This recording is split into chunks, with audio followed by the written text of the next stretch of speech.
Kita bangga sekali dengan hari ini karena apa? Sekali lagi terbukti apa yang diributkan orang selama ini, bahwa pemilu kita ini di bawah pemerintahan sebelumnya adalah pemilu paling brengsek dalam sejarah. Sah. Kenapa saya katakan begitu? 545 daerah pilkada. Oke? Total putusan itu menyangkut 310. Bukan berarti di luar 310 nggak ada masalah. 310 itu hampir 60% dari total pilkada kita. Hampir 60%. Gila itu. Saya nggak tahu kita punya hak nggak untuk duduk lagi di ruangan ini semua.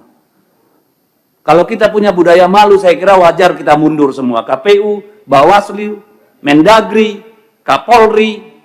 Gagal kita ini. DPR juga. Supaya adil. Nggak apa-apa, kalau perlu kita mundur berjamaah, saya siap. Supaya sebagai tanggung jawab kita terhadap bangsa ini loh. Hampir 60% pilkadanya bermasalah. Berarti yang tidak dipersoalkan itu hanya 235 daerah. Bukan berarti tidak ada masalah. Dari 235, 37 itu kota kosong. Berarti hanya 198 daerah. 198 daerah itu bukan tidak bermasalah. Either pelanggarannya terlalu masif sehingga tidak bisa dibuktikan, atau orang udah capek. Sekarang rakyat disuruh bayar lagi 1 triliun. Buat kelalaian kita semua. Yang benar aja kita ini tanggung jawab kita di mana? Masalah SKCK, ijazah, administrasi yang tanggung jawab siapa? KPU dong, mundur. Pecat semua di daerah itu, Pak DKPP. Putusan MK jelas, semuanya habis.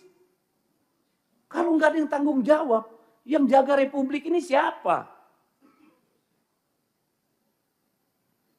Masa iya urusan remeh-temeh begini, ijazah palsu, masa jabatan, kayak keledai kita. Berulang-ulang masuk lubang yang sama. Ini soal kualitas. Secara administratif aja kita gagal. Gimana secara substantif? Ini keterlaluan kalau menurut saya. Hampir 60% pilkada bermasalah. Rakyat disuruh bayar lagi. Kepala daerah suruh tarung lagi. Dari mana uangnya? Minjem, jual, gadai. Besok-besok korupsi semua Bapak Ibu. Yang salah siapa? Karena kita tidak melaksanakan tanggung jawab kita. Nanti kita teriak, kepala daerah koruptor.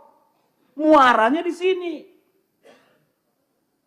Ketidakmampuan kita menjaga pemilu yang jurdil, bikin pelanggaran di mana-mana. Dan kita harus bayar itu semua. Enak banget. Apa yang mau kita sampaikan, Pak? Tidak adil kalau ini ditimpakan sama pemerintah daerah. Sudah anggaran dipangkas, suruh lagi dibiayai nih kelalaian kalian semua. Tidak akan ada gugatan kalau Gakumdu itu benar-benar kerja. Tidak akan ada yang masif kalau PJ-nya itu benar-benar punya marwah.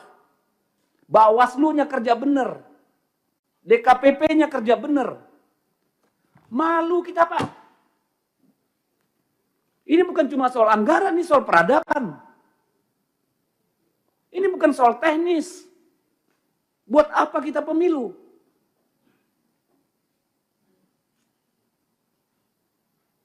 Jadi kalau Pak Ketua KPU nggak merasa bersalah, Pak, nggak tahu lagi saya, Pak. Kalau Bawaslu menganggap ini bukan salahnya dia, bingung saya. Kalau Kemendagri nggak merasa ada kekurangan di pihaknya, wah kebangetan. Demikian juga Polri. Buat apa kita diskusi anggaran? Anggaran Kemendagri aja potong. Masa disuruh daerah lagi potong? Nggak adil. Saya berharap ini forum refleksi Bapak Ibu. Yang bener lah kita ngurus negara ini, ngurus republik ini. Mas hampir 60% pilkadanya bermasalah?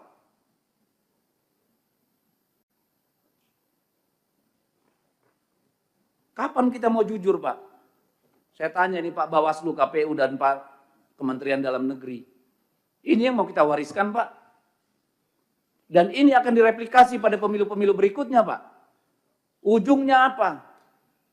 Hutan habis, tambang habis. Semua dihabiskan untuk membiayai pemilu, Pak. Apa nggak ngelihat efek dominonya kita ini? Saya minta tolong, saya keras karena apa? Ini soal bangsa ini. Bukan soal teknis kurangnya anggaran, Bapak Ibu. Siapa yang jamin PSU pertama nanti tidak ada PSU kedua?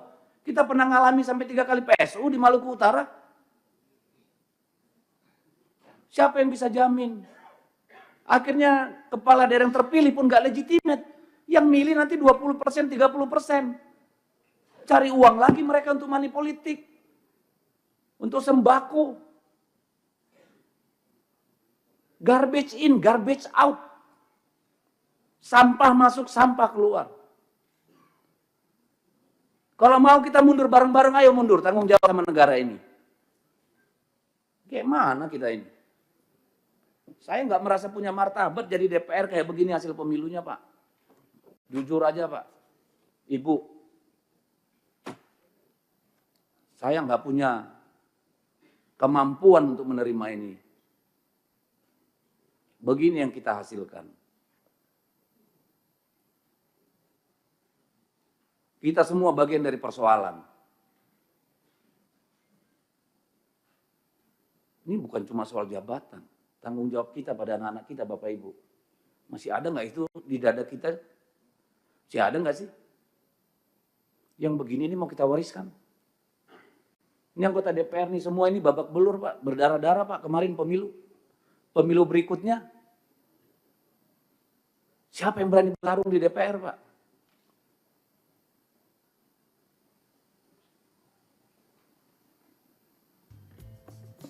Saya habis kata, pimpinan, ini menyedihkan. Kalau kita tidak melakukan koreksi pimpinan, besok-besok jadi anggota dewan tuh perlu 50-100 miliar pimpinan.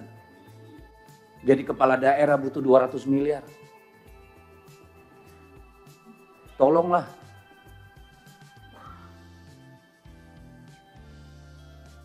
Saya minta tolong. Saya minta tolong bapak-bapak, ibu semua mundur. Kalau nggak berani mundur sendiri, saya ikut mundur. Nggak benar begini. Terima kasih Pak Dedi.